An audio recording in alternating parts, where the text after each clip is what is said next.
Hello everyone, today in Sangee's Cookery we are going to see how to prepare a very traditional sweet, nothing but the Kalkand Bath. Kalkand means sugar candy, Bath is again a rice, so it's basically a sugar candy rice. So this rich and creamy sweet is a very traditional sweet and it is basically cooked with milk, and instead of adding sugar we are going to add sugar candy, so that is going to be the difference. But the taste is really awesome. You should really make it to understand the taste. So let's see how we can prepare this. I've taken 1 cup of the Jeera rice or the Jeeraga Samba rice. For 1 cup of Jeeraga Samba rice, 2 to 2.5 cup sugar candy. This is called as diamond sugar candy. I'll be taking 1 cup of milk, the same cup, and 2 cups of water, some kova. If you don't have kova, then you take 2 cups of milk and 1 cup of water. Few cashews and raisins for seasoning, some ghee. For 1 cup of this rice, I'll be taking about 1.5 cups of ghee, few strands of saffron, a small pinch of the cooking camphor, few cardamom seeds. This will be crushed into powder. First, I'm going to wash the Jeeraga Samba rice, add a mixture of milk and water, pressure cook for 4 whistles. But today I have added only 2.5 cups of the sugar candy. Now we are going to melt it by adding a little bit of water. Now you can see that the sugar syrup has become thick. It has come to a 1 string consistency like this. At this stage, I am going to add the cooked rice. After I have pressure cooked for 4 whistles, I am just going to nicely mash this with the help of a ladle, and then I am going to add it in the sugar syrup. I'm just going to nicely mix it up. Now that you can see that the mashed rice is getting cooked in the sugar syrup. Now you can add a few tablespoons of ghee. It will have a nice gluey consistency, as well as it will not get burnt in the bottom. Keep the flame between medium to high.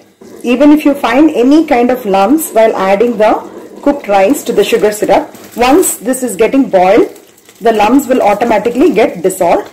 But you need to make sure that you're going to keep stirring it continuously. It's been about 5 to 10 minutes. The rice mixture is getting cooked in the sugar syrup. Now I'm going to add the saffron. I've actually soaked the saffron in 1 tablespoon of milk so that the color also becomes a little yellow. I'm also adding again 4 to 5 tablespoons of ghee.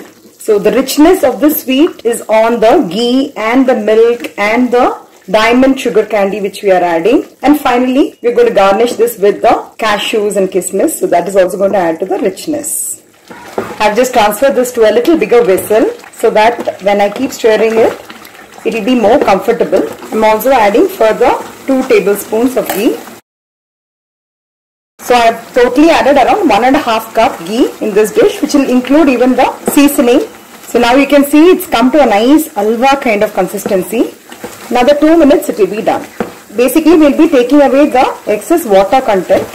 I'm also adding a pinch of the cooking camphor. You can just break it into a small piece like this. You can just scrape it, and then only so much is enough. Because if you add more, then the taste of the cooking camphor will dominate the sweet.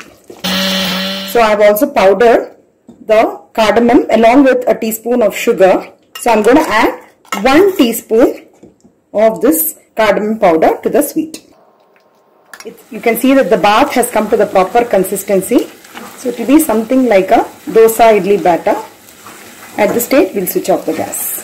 Now finally we are going to do the garnishing. A tablespoon of ghee. I'm going to add the finely chopped cashew as well as kismis. You can even add badam.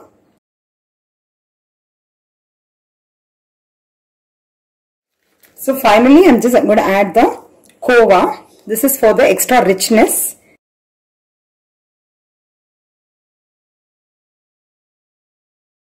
So the delicious Kalkand Bath is ready to be served. This is really yum. Needless to say, even the kids are going to just freak out on the sweet.